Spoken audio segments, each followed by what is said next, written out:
Hi buddies, இப்போ நம்ம எங்கே போயிட்டு இருக்கோம் பார்த்தீங்கன்னா, நம்ம தரமான பீஃப் பிரியாணி சாப்பிட தான் போயிட்டு இருக்கோம். உங்க கடை பேர் என்ன? தம்பி வணக்கம். நம்ம கடை பேர் ராஜ் பிரியாணி கடை. எத்தனை வருஷமா இருக்கு? 40 வருஷமா ரன் பண்ணிட்டு இருக்கோம். என்ன டிஷ் இருக்கு நம்ம கிட்ட?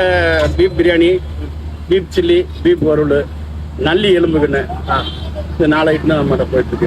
கடை நல்லா போயிட்டு இருக்கேன். நல்லா போயிட்டு இருக்கு. அப்படி நம்ம வந்திருக்க கடை தான் பார்த்தீங்கன்னா நம்ம ராஜ் பிரியாணி சென்டருங்க. டிஷ்ஷெல்லாம் பார்த்த உடனே நல்லா சூப்பராக ஸ்பைசியாகவே இருந்துச்சு. நமக்கு வேறு டெம்ட் ஆயிடுச்சு. சரி அண்ணே நமக்கு ஒரு பிளேட் அப்படின்னு சொல்லிட்டு நம்ம சாப்பிட ஆரம்பிச்சாச்சுங்க. ஃபர்ஸ்ட் நம்ம பார்த்தீங்கன்னா பீஃப் வறுவலோட வச்சு சாப்பிடும்போது பார்த்தீங்கன்னா அல்டிமேட்டாக இருந்துச்சுங்க டேஸ்ட். அடுத்து பார்த்தீங்கன்னா நம்ம சில்லியோட வச்சு சாப்பிட்டோம். சில்லியோட வச்சு சாப்பிடும்போது பார்த்தீங்கன்னா வேற மாதிரி டேஸ்ட்டுங்க. பீஸ் எல்லாம் பார்த்தீங்கன்னா நல்லாவே பார்த்தீங்கன்னா வெந்துருந்துச்சுங்க. அடுத்து பார்த்தீங்கன்னா அண்ணனோட நல்ல மனசுக்கு நல்லி எலும்பு பார்த்தீங்கன்னா பெருசாகவே வச்சாருங்க.